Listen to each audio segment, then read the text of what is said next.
Okay, great. So the subject I thought would be interesting to start off this session with was this question around thought and insight. And Bowman Krishnamurti spent quite a lot of time discussing whether it's possible through thought to actually get beyond thought. Because by definition, it's related to the parts, because this is like we talked about before, the linear thought, linear time, can therefore move into fragmentation, right, where the parts get isolated and we forget the connection. And so it's not, in a way, the whole construct of rational thought doesn't support getting a feeling for interconnectedness, I guess, is their thesis. And I think it's Krishnamurti talks about insight as compared to thought, as insight being a kind of instant knowing where you see the whole, where you see the relationships, and that in itself transcends any divisions that thought might have created and gets you beyond it, as it were. When I was kind of pondering my opinion on that and my own experience around it, I felt, well, so I remember first reading Ken Wilber's work, for example. The Theory of Everything was the first one I read, and then went into Sex, Ecology and Spirituality, which is a much bigger one. And you can read in a certain way and engage with thought in a certain way that actually does seem to help bring you closer to oneness. Let's say it feels to me like it's helped create space in my mind for the possibility, or in a way lead my mind to the edge as far as it can go in kind of distinguishing between things, but it can't actually give you the experience of oneness. It's been my sense. So yeah, maybe we can start there. What's your sense of that? Yes, I think that's interesting, because there are different approaches to this in the traditions around the world.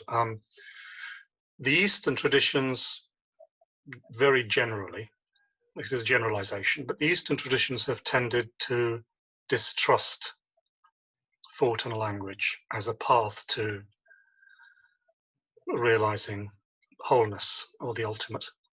So the emphasis there is on observing the mind, quietening the mind, stop thinking, and then you've opened yourself up to insight and experience and realization. So in Zen Buddhism, there's a saying that don't mistake the finger that's pointing to the moon for the moon. So the written word just points, it's not the real thing. Ultimately, we have to just throw language and thought away, open ourselves up to that which is beyond thought and language. Krishnamurti, coming from the East, has, I think, to a large extent inherited this approach, consciously or unconsciously. But there is another approach in the Western traditions and Middle Eastern traditions, especially the one I'm more familiar with is in Kabbalah, in Judaism, where they read the Torah or the Kabbalistic texts like the Zohar, not seeing these as obstacles to God that have to be thrown away, but seeing the words, the language, the expression as a doorway to God. So the thoughts and language, instead of being something we need to get rid of, is actually something we need to engage with more deeply. So a mystical practice in Kabbalah would be to spend your whole life absorbing yourself in these texts. And the text, if you go deeply enough into the text, the words themselves open you up to God rather than being an obstacle to God. So I think both approaches exist in the traditions. Words as obstacles, thought as an obstacle, or thought as a doorway to to realization and union.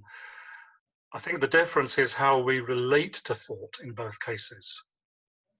Yeah. The Kabbalist is relating to those words very differently to how a Buddhist would relate to a sutra that is reading, which ultimately needs to be thrown in the bin.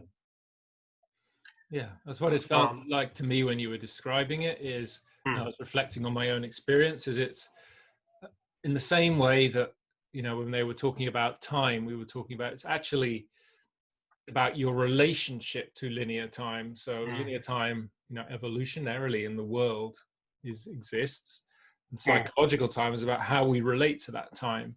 Likewise, space, you know, do we relate to space as parts which are connected, or do we start to see them as fragmented, where we forget that the parts are connected?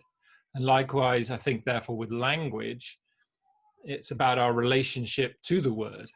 I could say. And I remember, I can't remember where it was I read it, but it was just when I was starting to read Ken's work, and I bumped into something which was about the way you read. And I remember really experiencing that the first time as I was reading his stuff, that there is a way to read and engage with thought that is more analytical, let's say, that's kind of focused, and, you know, and yeah, busy in some way. And there's a way to read that is somehow like a relaxation into the text. In a way, you let the text speak to you, and make the connections that it's going to make. You kind of lose yourself in the text, as it were, as opposed to, maybe it's that is observer observed again, isn't it? You know, like, you know, here's me and here's the text, and I'm going to read this and study it and learn it, observer observed. But when you relax and allow the text to connect to you, then maybe you're kind of going beyond that boundary of observer observed, or in any case, instilling a relationship between you and that written word. Yes. I think language can be related to as multiplicity or as fragmentation. If we relate to language as fragmentation, which can happen through over-analysis or taking the words literally, this leads to exoteric religion. They read, you know, an evangelical Christian, for example, would read the Bible in a very literal way and really analyze it to see what it means, and cross-reference here and cross-reference there. That leads to fragmentation, and one's not likely to encounter the divine reading scripture that way. But if we can, as you said, relax the self-contraction, open ourselves up to the language, see the language as icons of the divine, in the way you'd look at art or the way you'd look at statues of deities in a temple. You open yourself up to the word and let the word speak to you and reveal itself to you without you consciously trying to understand it. Then you're opening the window, if you like. As Krishnamurti says, you're opening the window and the breeze may blow in. You're opening yourself up to the divine wholeness, whatever, revealing itself to you through the word. Now, that's a way of relating to language that is multiplicity, I think, rather than fragmentation. And multiplicity always has the potential to reveal wholeness, because wholeness and multiplicity they mirror each other. They're they're two sides of the same coin. The human faculty that I think could also be the mediator here between the mind and the experience of the divine, is imagination.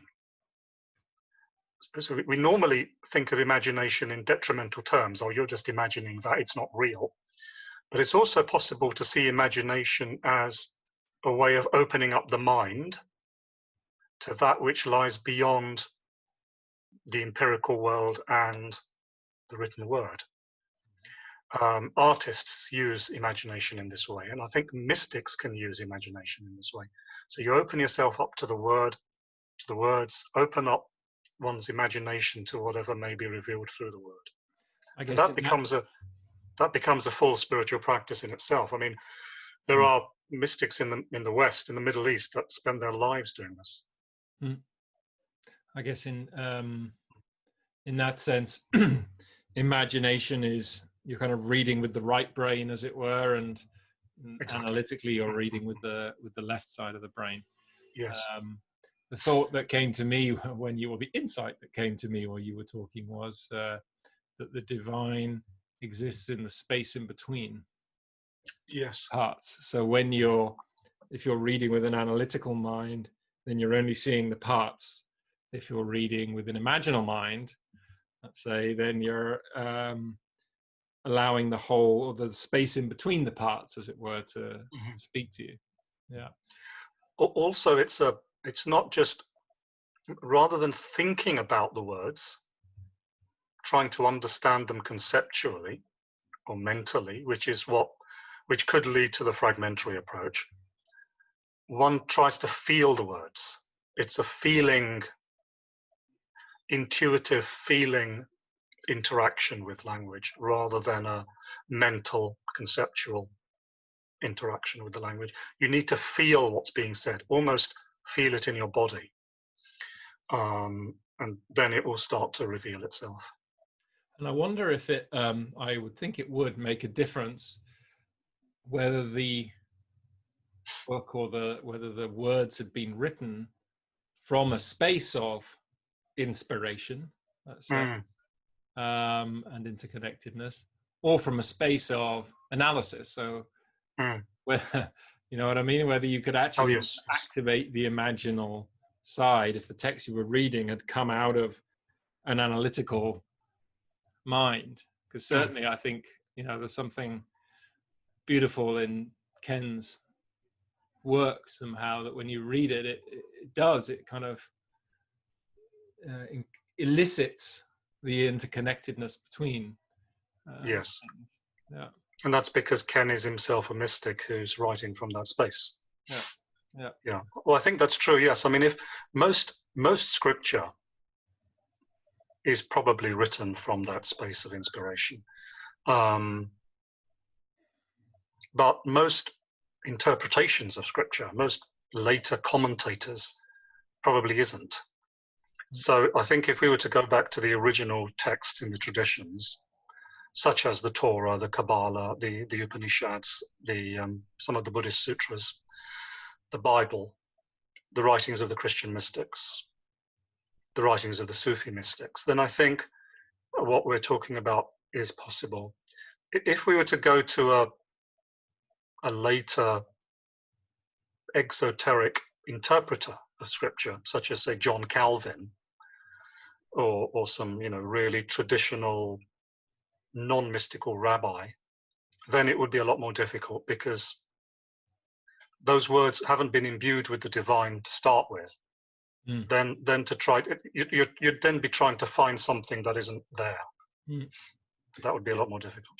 And I wonder if we're using the word divine here, but whether it's also, like you say, more imagination or creativity, or the right side of the brain. Because it reminds me of a practice we had when I worked in the theatre. I spent a year working with a theatre company in Paris with an Iranian director who had a background in storytelling and more embodied, let's say, theatre forms. And whenever we were working with text, we would, we'd all sit around, we'd have the text in front of us, take a roll, and we'd start by reading it kind of in this completely neutral state, without charging it with emotion or anything else at the beginning. And you do it a few times like that, and you're almost just quietly kind of speaking the words, but not interpreting them directly yet. And then as you did that a few times, you noticed that there were, the words in a way wanted to be brought to life in a certain way, also in the context of how the words of the other characters were being brought to life in that moment by the other actors. mm, And what that meant was that rather than a director telling you, this is how you should speak this sentence, mm, mm, the source of the text was grounded in you, which meant every performance, it could actually be spoken differently, mm, depending on how the other actors were showing up, how they were interpreting their character. So rather than it being kind of predetermined, mhm, therefore essentially dead because it had come out of the past, and our director said, if people fall asleep in the performance, that's your fault. It's mm, because you've slipped into a deadness of performance. That's just a repetition of a pattern from the past, mm, rather than being alive with the text in the moment. And so I guess you've got the kind of divine texts, but I guess mm, also poetry, poets, playwrights, mm, um, who have somehow where the text has come out of a felt experience of something. mhm. I guess not just a Yes. thought about it, but a living into a situation. That also, I guess it's about it being alive, Yes. Yes. imbued with life or spirit, as opposed to just coming out of a kind of abstract cognitive mind, I suppose. Yes. To be able to engage with words in this way that we're talking about, there has to be that freedom to allow whatever revelation comes through to come through, and not to be tied to a particular interpretation or school of thought when one approaches the text. But I'm thinking in terms of spiral dynamics. I would say that if someone's center of gravity is blue, they would find this a lot more difficult than if somebody's center of gravity is green, for example. Mm-hmm. Mm-hmm. Oh, sorry, excuse me. Because somebody who's blue would likely be tied to a certain way of interpreting, which they would be afraid or be not keen to deviate from. Mm. And if you're going to allow these words to speak what they want to speak, if you like, I think it's at green that this possibility really starts to open up.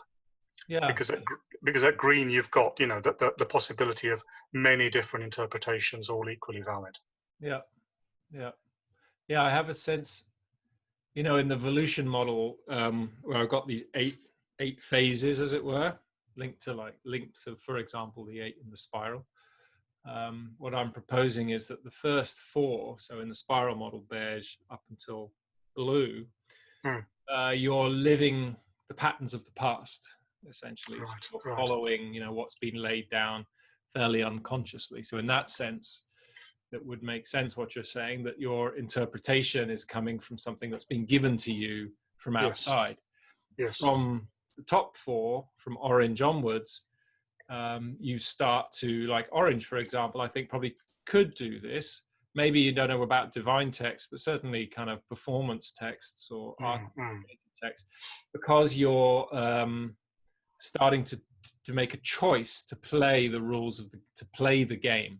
So the creativity emerges once again, orange, and there is a self-authoring in a way that emerges, where you become conscious of the self at that point, and then those top 4 systems increasingly develop that self-awareness until it's in a way you've reintegrated all of the unaware stuff you went through in the earlier phases to complete it. So, but yeah, I can see how it could, it would reflect differently through the value systems.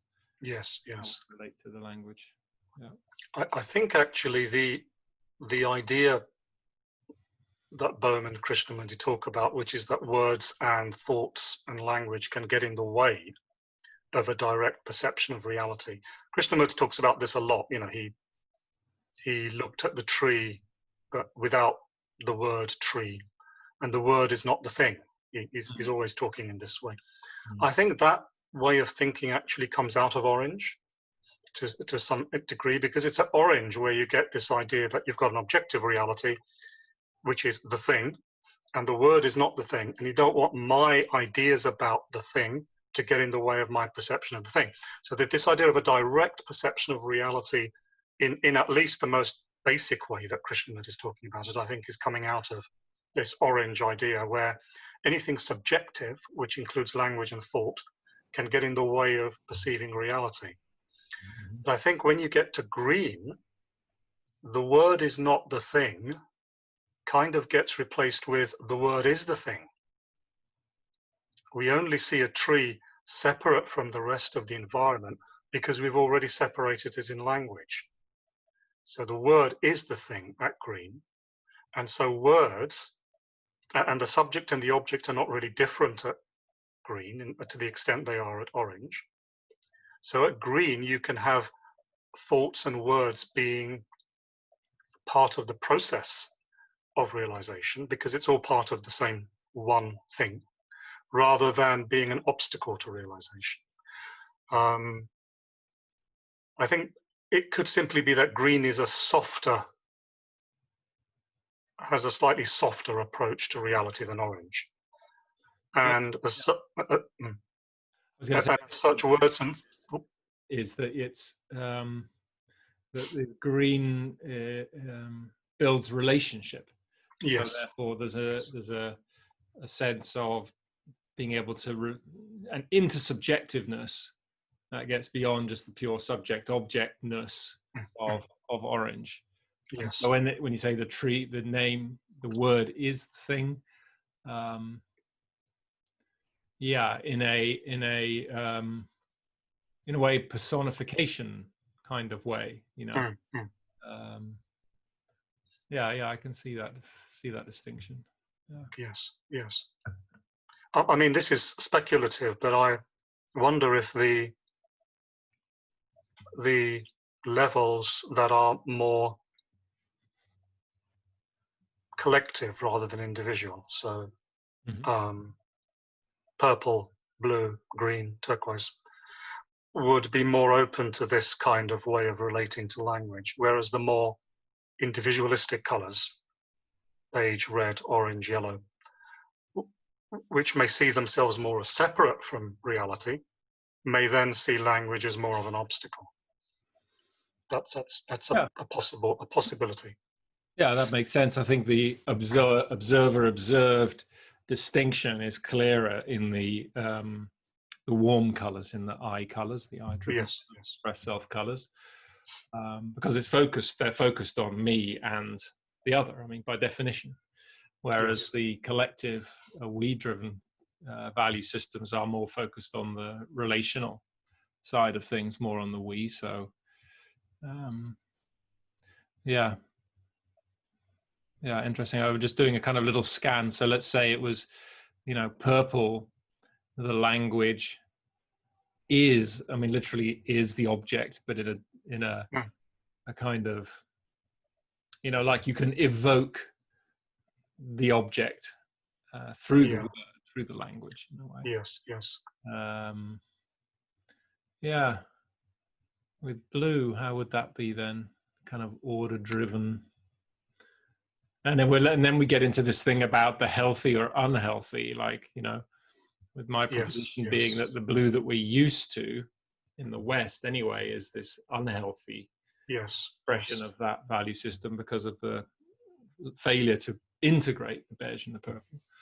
And that would lead to the kind of literalist,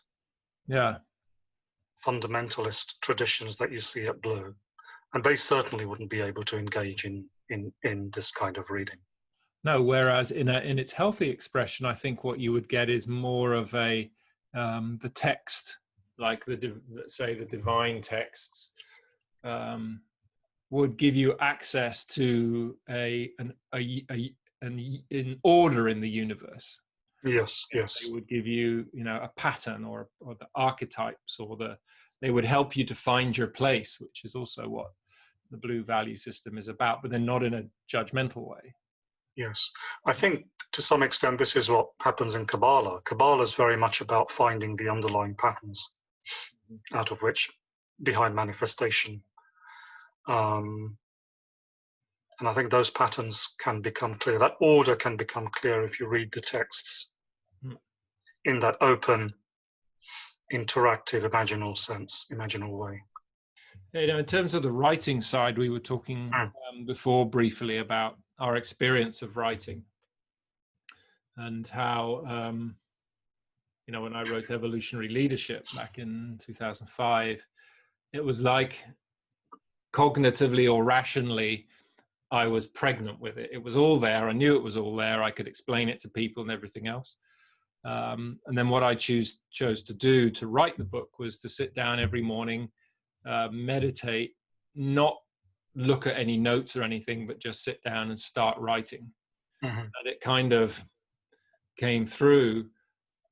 But I think that and then it was done in 10 days, you know, but the difference between that and another way of doing it was, I think it comes through then as a coherent stream, as a coherent whole, rather than if I was trying to piece something together, you know, using the rational mind. Yes. Yeah, then it's doesn't have that feeling, I guess, when you read it, that something does when you write it, I guess, from that flow. Yes, that's exactly my experience when I wrote Dancing with Angels, which I've just completed. I also set aside like 2 or 3 hours every morning to purely to work on this writing. But that would be preceded by a period of meditation and quiet. But it would be a particular type of meditation. It would be a kind of a whole body centric meditation, not one that's just, it wouldn't be like a vipassana mindfulness where you're just observing the contents of your mind. It would be more of a yogic tantric meditation where you're invoking the oneness of body and mind in a greater whole, a turquoise centauric awareness. And it's from that centauric awareness that I would seek to write Dancing with Angels every morning for 2 or 3 hours. And I found that I moved into a flow state very easily. And this relatively large novel, relatively long novel, sort of 95,000 words or something, wrote itself in 3 weeks, which I could never have done had I done what I'm supposed to do and planned it all out and you know, go through all the steps that you're taught in writing school. It wouldn't have worked in the same way. But the experience I had was that the whole body mind was writing it. It wasn't coming from the head, it was coming from the total organism. And when people read it, a few close friends have read it, they invariably say they can feel it deeply. It's like they're in it. They can see it happening. They can feel it happening. And I think that's because of the way it was written and where that level of awareness that I endeavored to write it from. So isn't it interesting how the written word on the page, like, you know, these separate words can somehow, that they can, how they can give people a different feeling. Yes, based on the state from which they were written. And that's again kind of, you know, in a way questioning this time thing, because you would have written it at some point in time, somebody reads it in the future, and yet somehow that text is still resonating with the spirit with which you wrote it. Yes. So it's like a, you know, a morphic imprint or something, maybe, as Rupert Sheldrake would say. You know, you've created an imprint in the field, and the book is not actually the thing itself, the message itself that you're reading, but it's acting as a resonator with whatever it was that you created. So in a way, the creation exists in the field, and then the book is printed, and the book acts as a resonator with that. And like you were saying with the divine texts, each person, therefore, will have their own experience of it related to where they are on their own journey, but it will be an experience that connects to them deeply, rather than a kind of just a rational, thought process that goes on. Yes. That's an interesting one. I've never had that thought before, that books are essentially resonators with the impulse or the original act of creation that exists Yes. in the field. Nice one. The one way to think of it is that when one is writing from in this way, one is plugging into some kind of source that lies beyond linear time. Yeah. And so that's why people at different stages in linear time can still plug into that same original source. Yeah. So this is why I think thought, not in a fragmented way, but in a part way. See what I mean? And we should really, I don't know if they came up with that distinction in thought, but why thought can lead us to insight. Because I'm thinking about like my PhD writing process, research and writing process. And it would be, I'd be studying, I'd have read something and, scribbled some notes down. And then what I'd need to do was I'd need to sit back and just, in a way, contemplate what I had just read or some notes I had just written down. And in writing the notes, I could feel like the excitement or that you were actually connecting to something. Yes.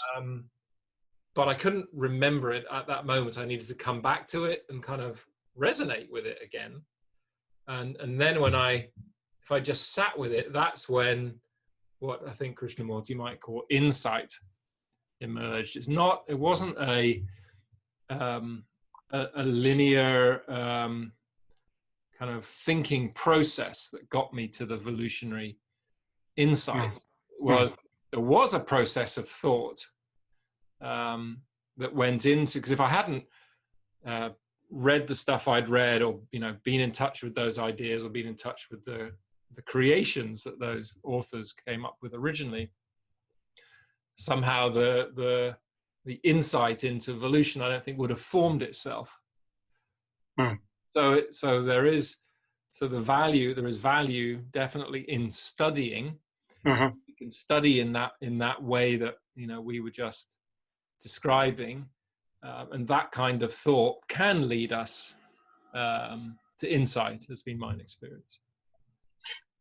In the traditions, they talk about approaching the divine there's three ways to approach the divine. One is through positive means, one is through negative means, and one is through purely experiential means. So in the first one, you would describe the divine by talking about what it is like. So you would use language and thought to describe something that is beyond language and thought. In the second method, the negative method, you would point to what is beyond thought by pointing to everything that it is not. It's not this, it's not that, it's not that. And what is left is beyond description, and that is what you're pointing to. And these two kind of mirror these two ways in which you can use thought. You can use thought as a path that will take you some of the way to insight, and then some kind of leap will take place. A discontinuous leap will take place, which you can't control, which we can call insight or the awakening of intelligence. Or you can do it using the negative way, which is to examine thought, examine language, negate them, and then what is left, or what one is then open to, is insight. So these two approaches are there in the traditions. They're talking about the divine, but the same principle can apply to how we can invoke insight through positive means or through negative means. I guess when they say negate the word, what they're doing is pointing to what I described earlier as the space in between. Right? Yes, what's left, yes, or when you take away all the words, what's left is the space in between, right? Yes. Which is the pattern that connects. Yes. Yeah. Related to this whole question of thought and language, there was something I came across in one of the writings that I needed to sit with for a while. I think it came out of your book, actually. It was something I read there. Let me see. I don't know if I can have a direct quote, but basically it was something David Bohm was saying in your discussion with him. And basically what he was saying was that when we get into this perceptual mode of observer and observed, so I guess into the part, at least, kind of mode for now, then thought attributes itself to something. Mm-hmm. I guess that's the naming of something, right? That's the labeling of something. Yeah. Thought attributes itself to something. That automatically brings in linear time, because you've therefore created space between two separate things, mm-hmm. the observer and the observed. And in order to get from one thing to the other, takes time. Right. At least I think I've Yes. understood it that way. So Yes. it seemed to me that he's suggesting that they really go hand in hand when you have observer, observed, therefore thought that labels, that brings automatically, as part of in a way, a definition of that kind of perception and experience of reality, automatically brings with it linear time. Does he specifically say linear time, or does he just say time? He just says time. Because I wonder if that's limited to linear time, because I think even cyclical time or other forms of time could also maybe come in. It may not have to be linear. Okay. When you have a distance which thought creates through this attribution process, by implication, you create a distance of time between the observer and the observed. But the type of time it is, cyclic, linear, any type, may vary depending on where you are developmentally. Here's the direct quote. He says, now, thought can attribute itself to anything. It attributes itself, and this affects how you perceive things. That is the fundamental mistake. As long as it does that, it will inevitably bring in time. Okay. So how are we going to stop this? And you say, Krishnamurti says, how is the wrong question. But Bohm insists, he says, that's a paradox, don't you see? Yeah. Maybe when he's talking about thought attributes itself to something, he may there be talking about more than just simple naming or simple categorization, which in itself doesn't need to be a problem. I think when thought attributes itself, I think that's when we lose sight of what we're doing. We mistake the creations of thought for real, objective things and events that exist independent of us. And that is when thought becomes fragmentary. So do you mean, like, for example, we mistake the word tree for the tree itself? Or we mistake divisions that we make, for example. So, for example, we divide the human race up in the human beings up into different races. Now, that's something thought is doing. We lose sight of the fact that thought is doing that, or most people do, and we assume that these different divisions within the human race are really out there. I think once we lose sight of what we're doing, that becomes a fragmentation. And that leads to a certain type of time, which becomes a problem. I think he's talking there about psychological time as opposed to chronological time. That's the distinction they make. Yeah. So he's probably talking about how chronological time is being created. Psychological time. Sorry, yes, excuse me. How psychological time is being created. Yeah. And it's by thought taking its own activity too seriously and losing sight of the fact that the unities and divisions that it sees out there are created by the mind and not really objectively out there.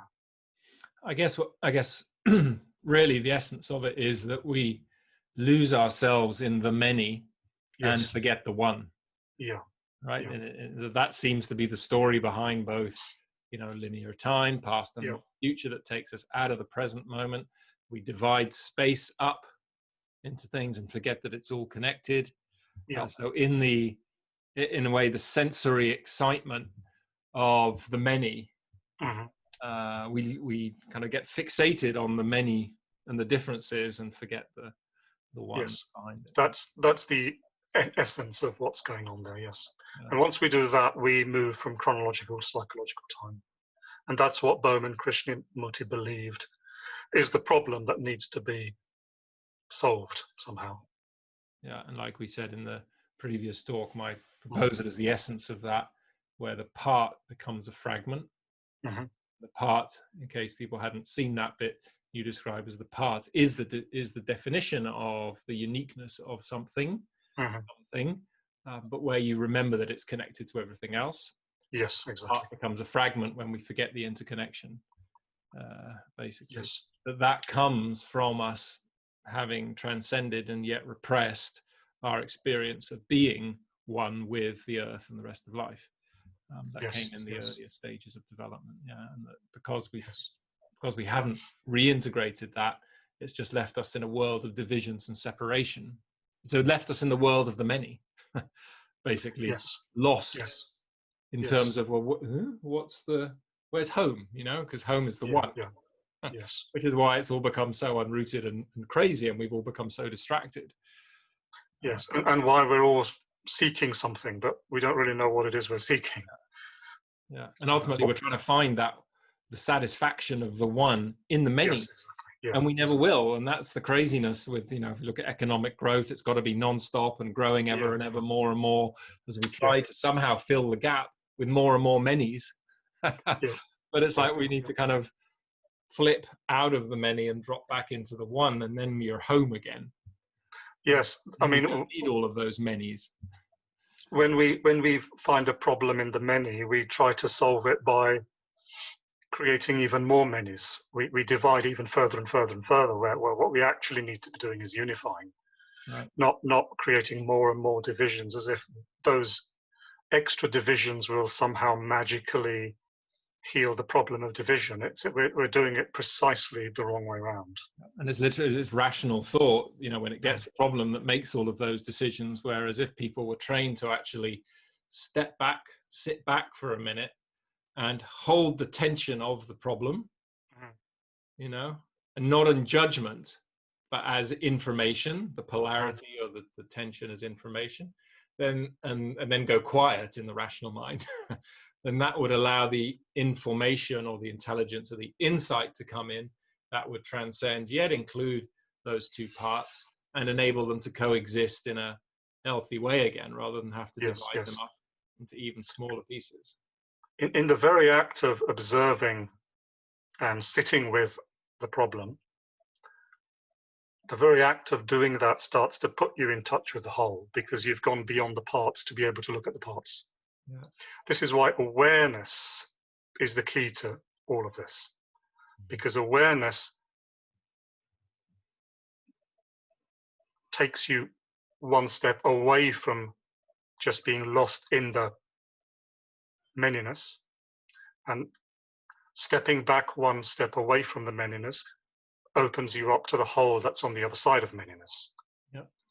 The other interesting thing is that, and I think David Bohm talks about this, he's written a book called Science, Order and Creativity, which is, if you don't have that or you haven't read that, that's well worth reading.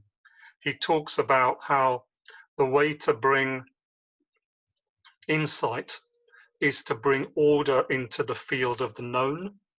If you bring order into the field of the known, that makes it more likely that the unknown will make itself known. What does he mean by order? Bring order into the known. Well, let's think of it in.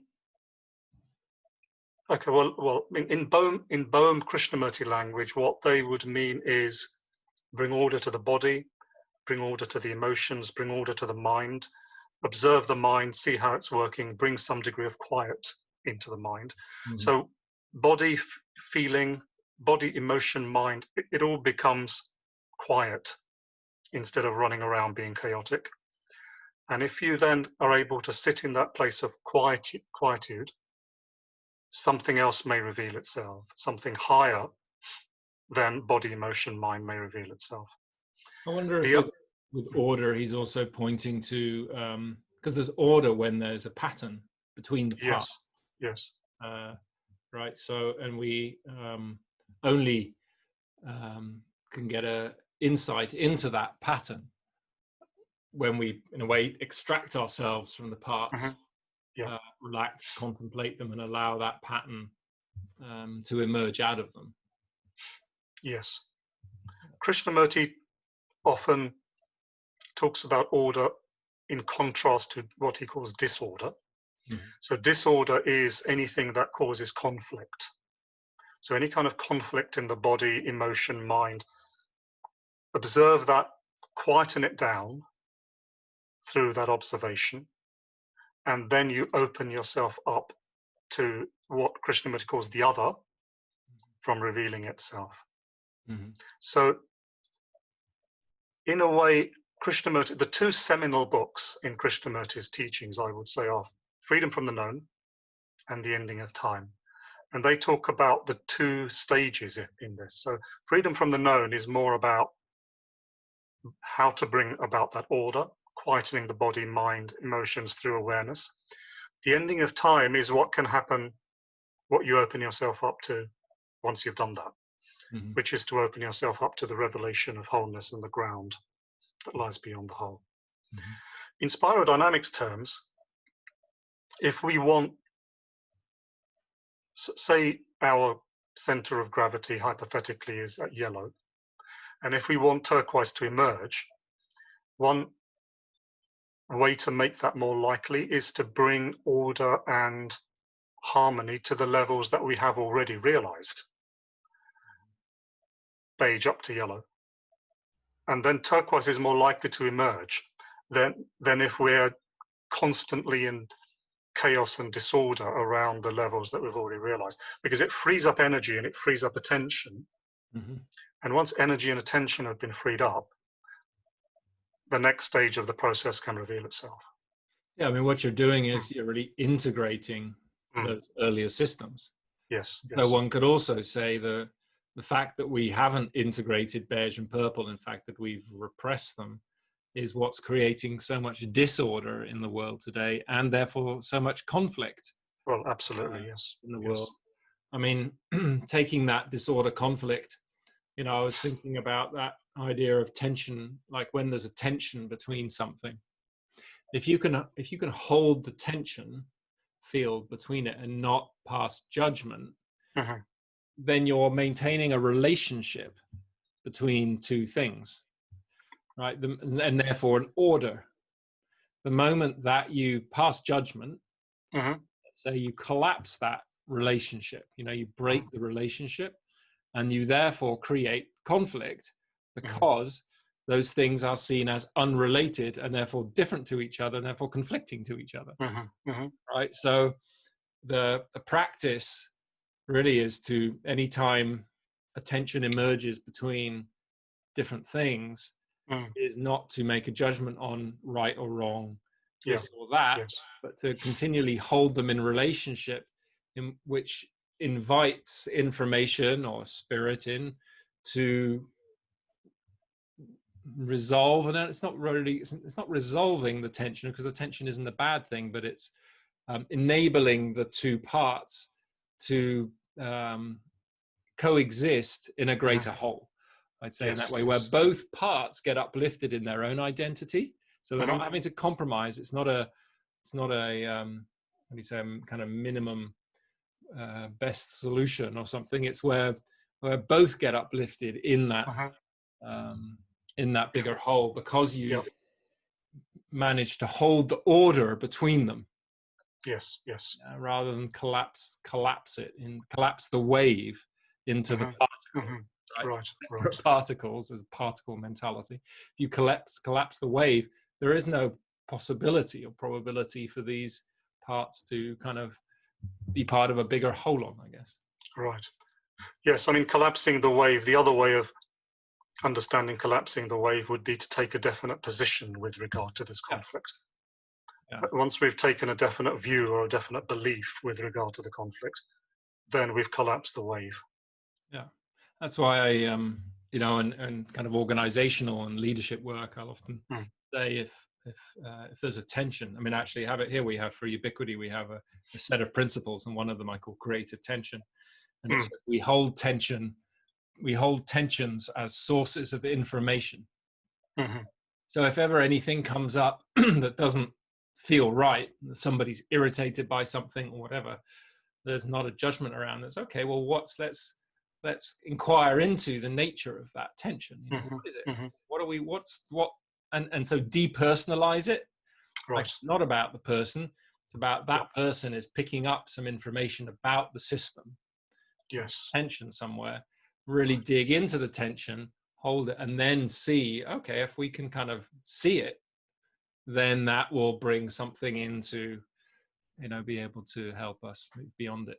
If you don't, and you push it away, it'll just keep coming back in different forms, louder and louder until it's heard or seen. Exactly. Yes.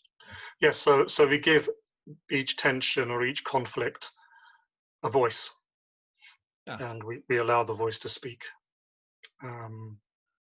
That opens up the possibility of a larger whole revealing itself. Have you come across the big mind process? Yes. Yeah. I participated in that with Diane Hamilton. Okay, because that great. What you're saying kind of reminds me of that, giving voice to each self. Yeah, without passing judgment on them. Yes. Yes. Acknowledging they have a role to play. Yeah. Yes. Yeah. And also what you said about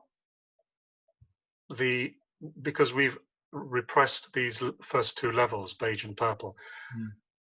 When we're going through our own individual development, we often may need to revisit those and unrepress those in our own individual case to some degree. Because if we're going to achieve a true integration of our own body-mind system, we can't merely go along with the collective repression of those first two stages. We have to get in touch with those first two stages in our own case. Yeah. Not collectively, but individually. Yeah. It's what Michael Washburn calls regression in the service of transcendence. You regress temporarily, and by doing so, you actually build up momentum, a kind of a developmental momentum that enables transcendence to be able to take place. Yeah, you bet you in the kind of evolution, I have this little quote, which is the brighter the light, the clearer the shadow. So as you're trying to send your branches higher, you got to dig your roots deeper, because there's somewhere in that unconscious phase of your development where energy is being held, which is needed for the next phase. So that's again how past and future are somehow interconnected in the present, because trying to take a step forward means we have to release, integrate something from the past. Yeah, that makes sense.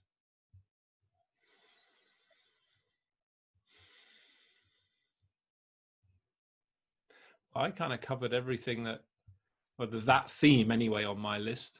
I have another theme, but maybe it's a good place to stop. We don't need to jump into that one. Okay, we can do that next time. Yeah, unless there's still something along in this kind of channel. No, I don't think so. I think we've more insight. Yeah. Well, I'll say one final thing. It's I was reading some words of Nureyev, the ballet dancer, and he was talking about spontaneity, which is a kind of, you could think of that as a kind of insight. It's so while he's performing, he'll something spontaneous will come through that hasn't necessarily been exactly that way rehearsed. And he distinguishes it from impulsiveness, which is, we can think of impulsive as the pre-rational version of spontaneity, which is the trans-rational version. But he said something interesting. He said that true spontaneity can only come after years and decades of disciplined training. Mm-hmm. Yeah. And that kind of matches what we're saying here. We need to bring some kind of harmony, order, discipline, understanding to the vehicle, to the levels that we've realized so far, Mm-hmm. before something radically new can truly emerge out of that. Mm-hmm. And Isn't for that that to what? be, Sorry, go ahead. yeah, and for that to be truly radically new, rather than just an impulsive rehash of what is already there. Yeah, and isn't that what they would have called proprioception? Like as was describing that instant knowing and action at once. Yes, Yes. That comes out, and yeah, it's funny because I did have one more point listed here, and it was related to that, which was in your interview with Bohm. He takes the example, I think, of when something happens, when you suddenly find you're very alert. If your life is in danger, you suddenly find you're very alert. It's all things that occupied your mind have suddenly been dropped.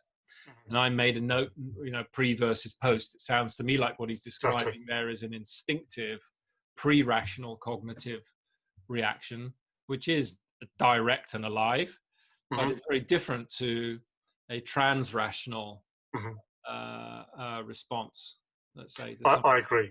And I think Krishnamurti makes this, I think Krishnamurti makes this pre-trans fallacy sometimes in his writing. He says, if you're in the middle of a road and a car is coming towards you, or a lorry is coming towards you, you won't think, you'll just jump out of the way.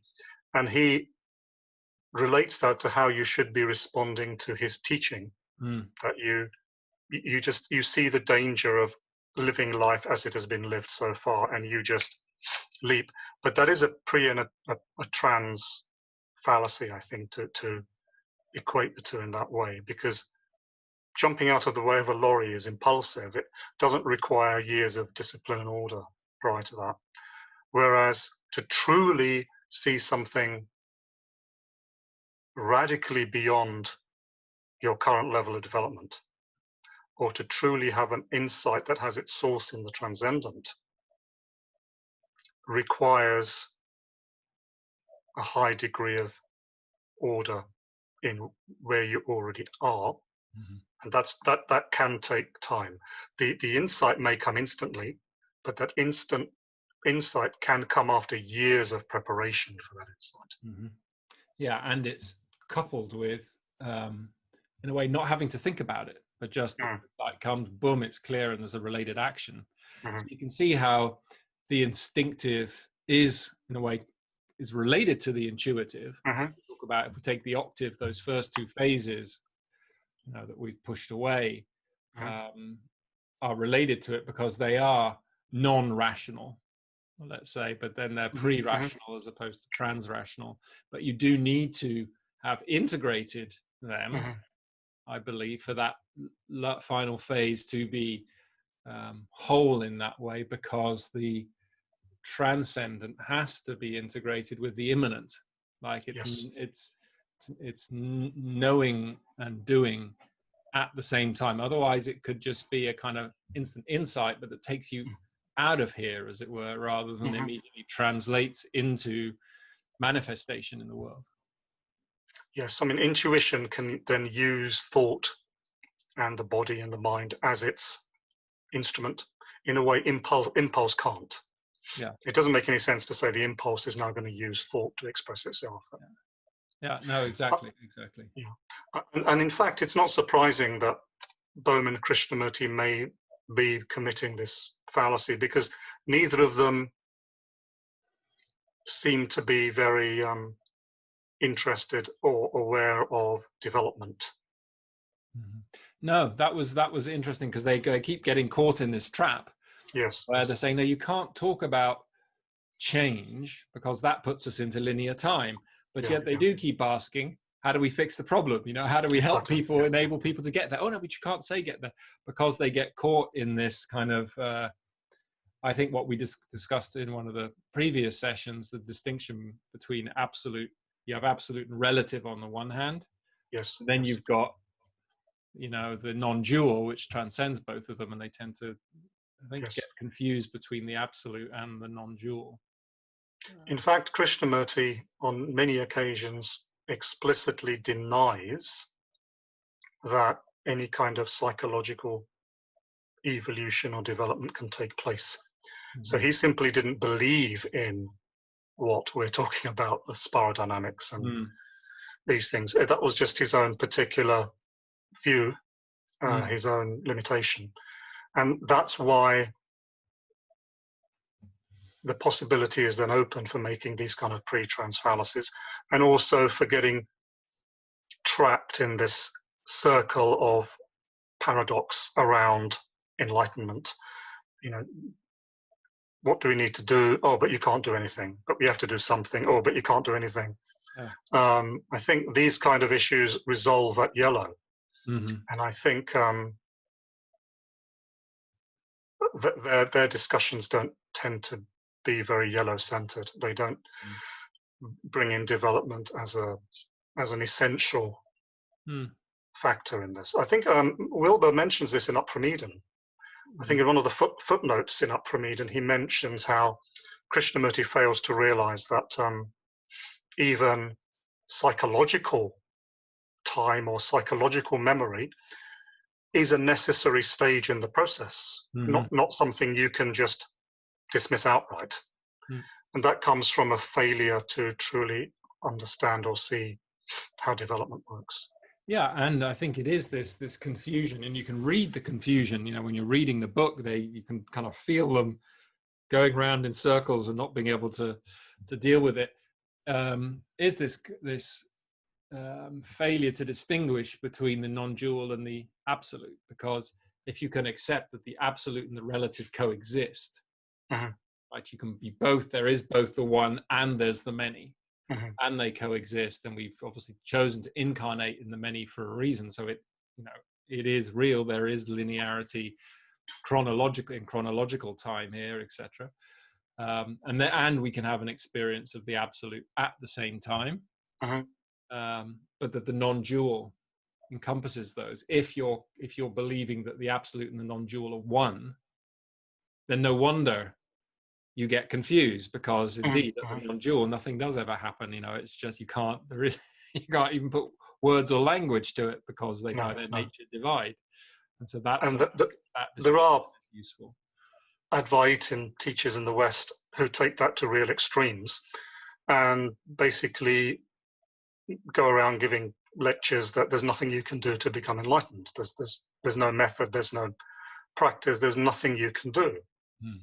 In which case, I would wonder why I'm going to hear their lecture. I mean, what's the point of this? If it's just going to happen at random to random people, then why even think about it? Why even talk about it? They're stuck. They're stuck in the absolute. Yeah. In Theravada, in Mahayana Buddhism, they call that the arahat's disease. Oh, really? The arahat is somebody who realizes the causal but not the non-dual. There you go. And you can be stuck in the causal, and that's in Mahayana Buddhism, Tibetan Buddhism, they refer to that as the arahat's disease. There we go. Which is, yeah, I remember that being such a useful distinction. I think it was Ken made it in one of his books I was reading. I was kind of, okay, now I get it. Yeah, just the distinction between absolute and non-dual. Yeah. Yeah, and it was interesting because funny, we keep ending up talking about things that I still have a little note on. That in your book, you talk about you label it as the ground as being the non-dual, and the whole is the absolute. And yet in which one was it? Let me see. Somewhere in Moody's book, they get. It was Bohm. This is Bohm. He quotes Bohm saying, "Is this ground the absolute end of everything?" in our proposed views concerning the general nature of the totality of all that is, we regard even this ground as a mere stage, in the sense that there could be in principle an infinity of further development beyond it. So you're getting, the kind of getting caught up again, because I think what they're referring to there as ground is what you in your model call the whole. Yes. Because that can, changes and evolves in interaction with the many, actually, and our perception. I think, whereas what you call the ground, capital G, is ever unchanging, because that's just the nature of it. Oh, I agree. I think ground is not actually a very good term for it. It's I use that because that's how Bohm and Krishnamurti use the term in The Ending of Time. And when I spoke to Bohm, in the book, he elaborated that the ground is where the universal and the particular are both seen as different aspects of the same thing, okay. which is the non-dual. But yeah. I mean, I wouldn't in my own, if I was to write something myself or in normal conversation, I wouldn't refer to it as the ground. I would just refer to it as the non-dual. Yeah. The ground actually seems to fit better with the whole, because you've got the ground and everything coming out of the ground and goes back into the ground. Yeah. But that's not the way Bohm was using the term. At least on the day that I met him, he wasn't using the term that way. But I think non-dual is a much better term for it.